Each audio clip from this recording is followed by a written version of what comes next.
Okay, Assalamualaikum dan selamat sejahtera semua. Okay, selamat pagi. So, hari ni kita akan sambung latihan soalan objektif nombor 11 hingga 20. Set yang kedua, bagi set yang kedua ni nombor 11 Rajah 5 menunjukkan pembinaan bagi sudut X. So, tengok gambar pun dah tahu. Tengok gambar boleh tahu kan? Berapakah nilai X? Kalau tengok yang mula kan, kalau tengok yang ni lah, dia akan mula kat sini dulu. Ni nombor 1. Kalau tengok nombor 1 ni, dia buat apa ni? Sudut berapa tu? Sudut berapa darjah? 60. Okey, itu ialah 60 darjah. Kemudian yang kedua dia buat yang ni. Yang kedua dia buat yang ni. So, itu dia pangkar dekat tengah tu kan? Ada persilangan kat tengah tu. Apa tu? Dia melukis apa? Pembahagi 2. Ya, betul. Pembahagi 2.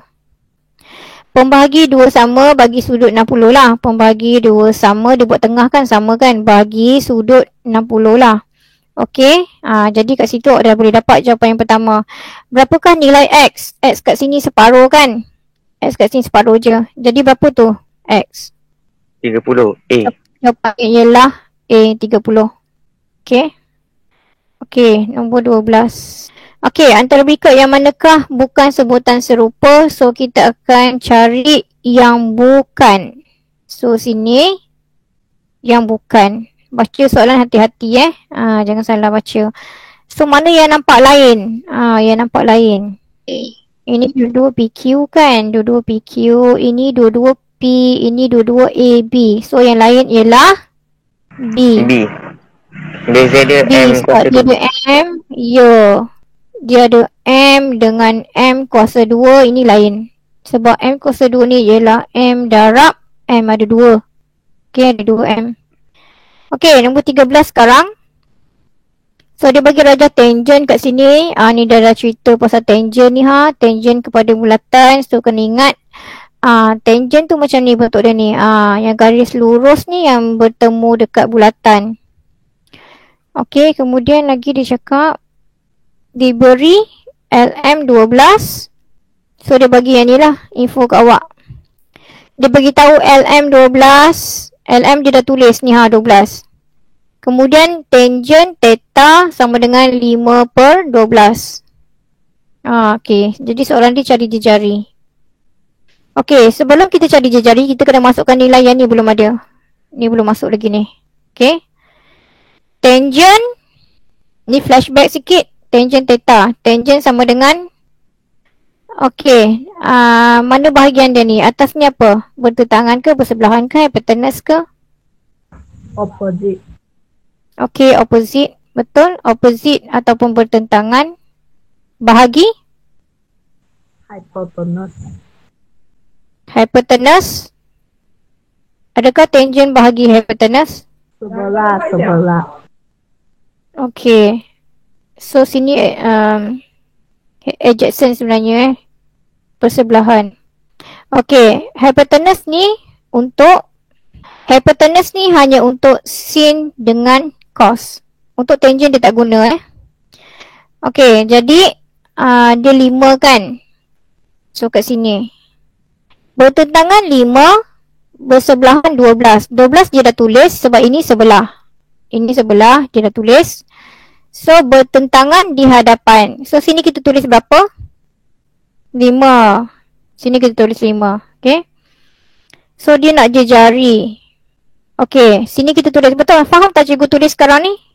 Boleh faham? Bertentangan 5. Bertentangan kat sini. Bertentangan dengan theta lah. Ni kan awak punya theta ni. Theta awak kan ada kat sini. Okay.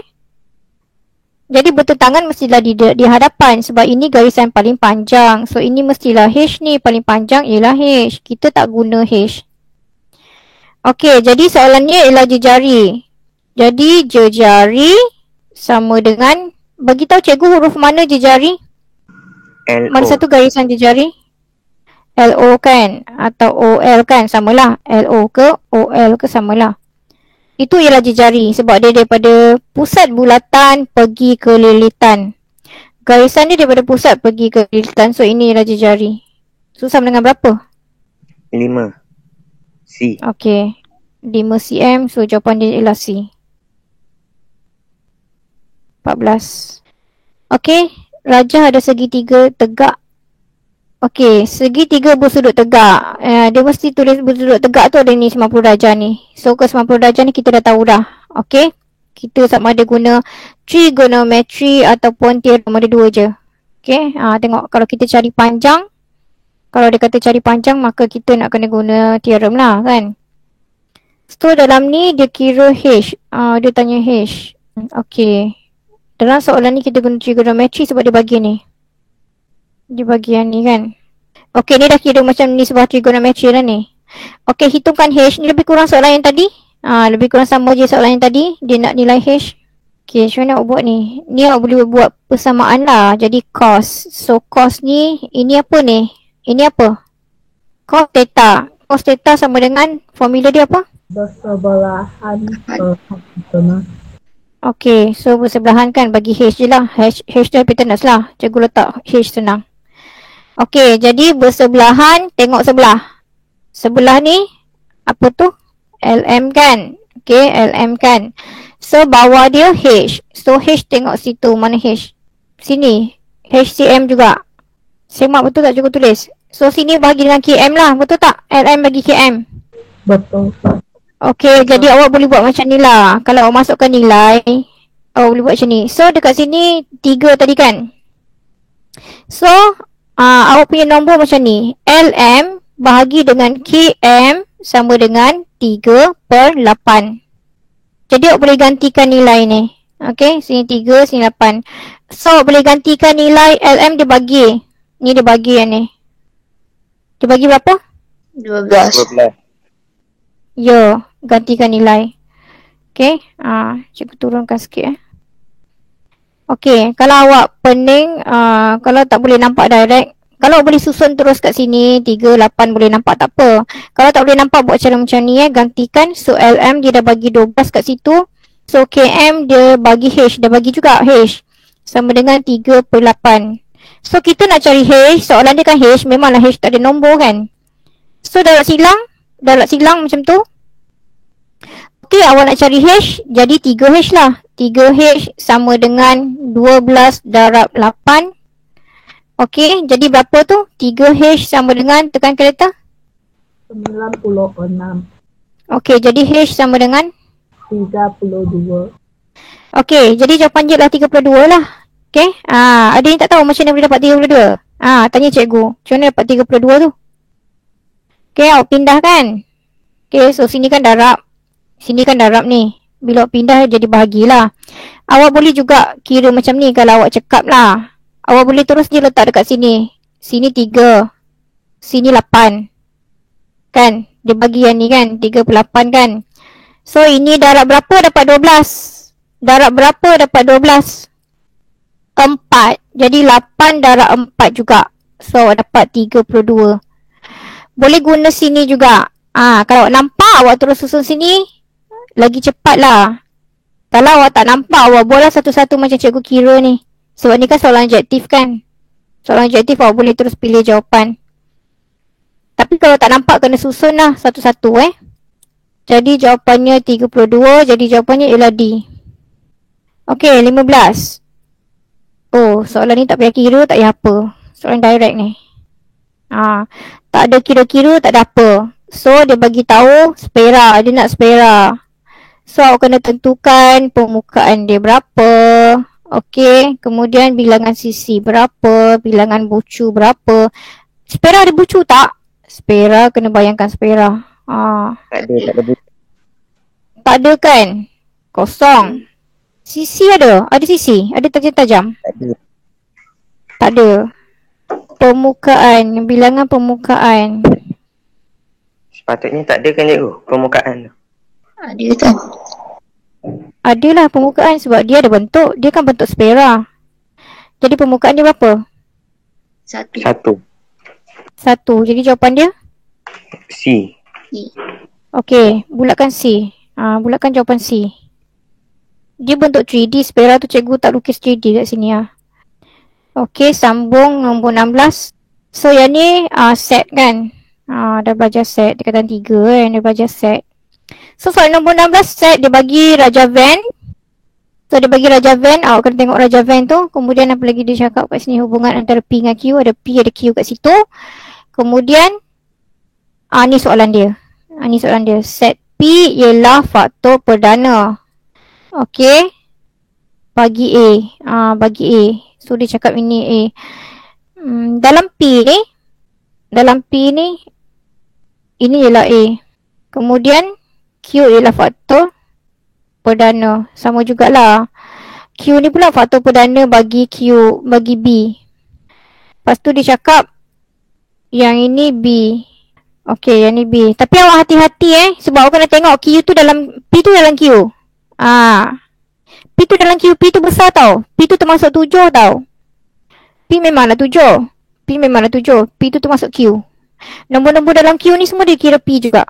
Okey, jadi soalannya ialah nyatakan nilai A dengan nilai B. Kita nak kira A tu apa, B tu apa. Dapat tak jawapan dia?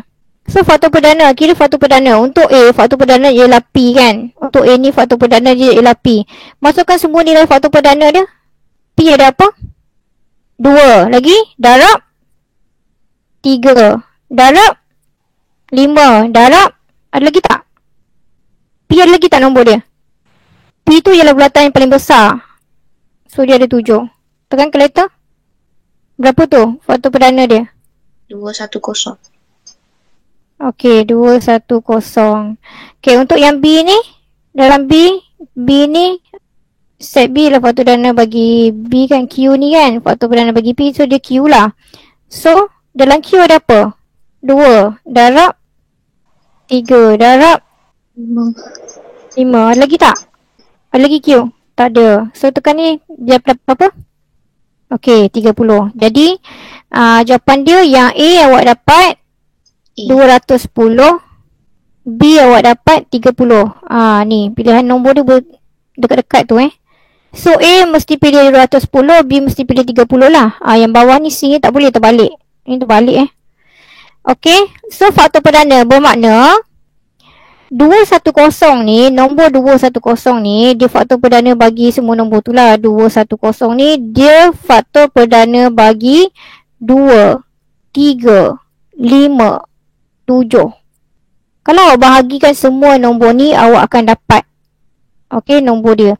210 ni boleh bahagi dengan 5, 210 ni boleh bahagi dengan 3, boleh bahagi dengan 5 ke 7.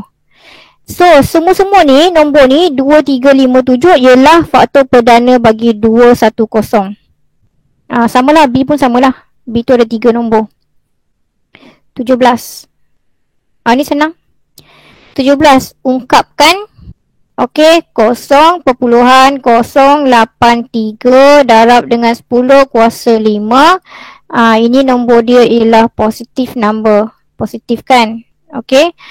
Okey, cikgu dah pernah tunjuk ni sebelum ni. Dalam set pertama rasa macam dah ada je. Okey, so ada 2 cara, sama ada awak gerakkan dia punya titik. Okey, awak boleh gerakkan titik dia sebab ni sikit, nombor dia 5. Okey, ataupun awak boleh terus tekan kalkulator guna eksponen. So kalau awak tekan kalkulator, ingat tak cara dia macam mana? Okey, katakan awak nak tekan kalkulator nombor ni. Masukkan 0.083,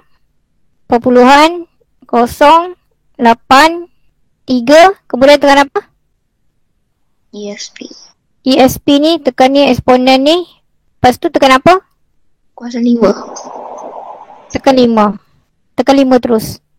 Kuasa yang tanda ni, yang ada anak panah ni. Tapi awak terus je tekan 5. Tekan sama dengan dia keluar jawapan. So dia tulis itu 8,000 ni koma kan. Dia bukan titik ni koma sebab dia nombor dia 1000. So 8300 nombor dia. Okey, jadi awak tulis kat sini sama dengan 8300. Kalau gerak titik macam mana? Awak pindahkan berapa? 5. 5 tu gerak mana? Sini kiri, sini kanan. Gerak kiri ke gerak kanan? Kanan. Kanan, positif gerak kanan. Positif gerak kanan. Kalau nombor dia, kalau awak tak boleh tekan eksponen, gerak 1, 2, 3, 4, 5. Sini ada kosong lagi, sini ada kosong lagi. So dia akan jadi 8300. Tapi kalau awak tak cekap nak pindah, awak tekan yang ni, eksponen ni. Okey. Boleh guna kalkulator lah objektif ni, okay. Okay, nombor 18. Ada gambar unjuran oktagon dilihat dari X. Okay, ni awak dah jawab kan. So dia nak dari X, so tengok sini, X kat sini, pandang ke sini. So unjuran dia mestilah somewhere here. Dekat sini lah unjuran dia. Apa jadi bentuk dalam ni? A, B, C, D, mana satu jawapan? B. B. Yang lain dapat apa? B juga. B juga. Jawapan dia je lah B. Garisan ni terselindung. Awak lihat daripada X. Okey, dia pantul di sini. Okey, dia pantul di sini kan. So kalau mata awak kat sini ni mata. Lukis mata. Mata cantik kan? Okey, ni mata awak. Awak pandang daripada X. Ada garisan yang awak tak nampak. Garisan tu berada di sini. Jadi kat sini garisan dia terselindung. Okey. Okey, jawapan dia ialah B 18. Okey, sambung 19. Soalan ni berkaitan dengan kebarangkalian. So adalah pecahan kat situ ada nombor pecahan. Kena faham soalan lah. Terdapat 84 biji buah mangga dan kuining dalam bakul. Dalam bakul, macam mana nak lukis bakul ni? Okey, so dalam bakul ni ada mangga. Awak kena bayang macam tu lah. Ada mangga dan juga ada kuining. Okey, kena buat bayangan dulu. Kemudian kebarangkalian mendapat buah kuining secara rawak daripada bakul ialah 7/12. Kalau kebarangkalian ni lah awak tak berapa nampak. Ada setengah boleh nampak, ada setengah tak nampak. Lukislah sikit. So kuining ada 7/12. Okey, hitung bilangan buah mangga. So soalan dia pula nak bilangan buah mangga. So, bila baca yang ni, pertama kali kita kena buat apa dulu? Kita nak tahu dululah mangga. Kita nak tahu dulu, ini P untuk kuining kan? Ini P untuk kuining kan? 7 ni P untuk kuining. Kita nak yang ni, yang kita tak tahu ni. Cikgu tukar peristiwa. P ialah kebarangkalian. Kita labelkan P sebagai kebarangkalian. So, ini buah mangga. Ini kita tak tahu. Kita tahu kuining aja sebab itu je yang diberi. Jadi sebelum kita kira bilangan buah mangga, kita kena tahu dululah kebarangkalian buah mangga ni. Macam mana kita nak tahu ni? Kebarangkalian untuk buah mangga ni sama dengan, macam mana nak dapat kebarangkalian dia? Kalau kuining 7/12, jadi mangga berapa? Kalau kebarangkalian P mesti dalam bentuk pecahan. Ini mesti dalam bentuk pecahan. Okey, jadi kebarangkalian untuk mangga ni berapa ni? Pecahan dia. 5/12. Macam mana dapat 5/12? Kalau 12/12 dapat semua. Okey, 12/12 dapat semua, betul? Jadi 1 tolak 7/12 lah. Okey, so dekat sini awak dapat 5/12. Okey, ini baru kebarangkalian dia. Sekarang kita nak kira bilangan pula. Bilangan buah mangga. So, bilangan buah mangga sama dengan, so kita ambil nilai kebarangkalian ni. Kita guna 5 kan? Buah mangga 5. Ya, darab dengan keseluruhan jumlah dua-dua tu 84. Jadi awak dapat jawapan 35. Jadi jawapan dia ialah B. Boleh? Okey, soalan terakhir kita bincang hari ini, nombor 20. Apakah kecerunan bagi garis lurus? Okey, ni kecerunan pula. Diberi ke awak, dia bagi macam ni persamaan. 5x tambah 3y sama dengan 20. Soalan ni senang. Kalau awak ada idea untuk tajuk kecerunan ni, soalan ni senang. So, dia nak kecerunan. So, awak punya formula yang sebenar kan macam ni. Awak punya formula macam ni. Y sama dengan mx tambah c. So, dia nak yang mana satu sekarang ni? Kecerunan yang mana? M. Betul tak? So, dia nak yang ni. Dia nak yang ni. So, awak ada gambaran dah kat sini. Kalau awak boleh, kalau awak tahu yang dia punya asas ni, awak dah tahu dah kecerunan nak cari apa. Kecerunan kita nak cari M. Okey, untuk soalan nombor 20 ni, jawapan awak berapa? C. Ada dapat jawapan lain? Saya dapat C. Okey, ramai dapat C Kita semak jawapan. Okey, ni jawapan awak. Okey, so ini jawapan awak Okey, jadi apa langkah pertama yang kita kena buat? Kita kena susun dulu bentuk dia ni samalah. Kita kena susun dulu bentuk dia bagi sama macam ni baru kita nampak. Jadi kita kena pindahkan yang ni. Kita kena pindahkan yang ni. Boleh tak? Ini tak nak. Ini tak nak. Pindah sana. Sebab kita nak samakan dia punya bentuk tu jadi awak susun dekat sini 5Y sama dengan nak susunan macam ni kan. So kita nak S kat sini Kita nak S kat sini. S dulu baru C. Jadi bila pindah tu, ini tambah kan. Depan ni tambah kan. Pindah jadi apa? Tolak. Tolak 3X. Sini jadi tambah 20 lah. 20 ni memang positif. Kemudian kita tak nak ni. Dia kan Y. Sini ni yang ni. Yang ni. Ni kan Y. Okay, so sini kita pun nak Y saja. 5 tak nak. Okay, sekarang kita pindah 5. So sini operasi dia ialah darab. Bila pindah jadi? Bahagi. Bagi. Bagi sini. Jadi 2 Operasi dia ada 2 ni. Satu yang depan tambah, yang belakang tu tolak. Awak kena bagi untuk setiap satu lah sepatutnya. Okay, kemudian bila pindah, awak akan buat Y sama dengan negatif 3 per 5X tambah ini 20 per 4, 20 per 5. 20 per 5. Okay, 20 per 5 ni boleh kira. Jadi awak akan dapat jawapan akhir 4. So 20 per 5 ni dapat 4. Jadi awak dapat jawapan yang ni. So M awak kat mana? Sini M. Negatif 3 per 5. Okay, jadi jawapan dia ialah C. Tahniahlah yang mengira. Okay, tahniahlah yang mengira sebab jawapan dia betul. Awak dapat C. Okay. Jadi pembincangan kita tamat kat sini lah untuk soalan objektif. Okay, jadi kemudian ni nanti minggu depan kita ada bahagian B Bahagian B dengan bahagian C lah. Satu paper ada 3 kan. Okay, nanti cikgu akan kongsikan kemudian.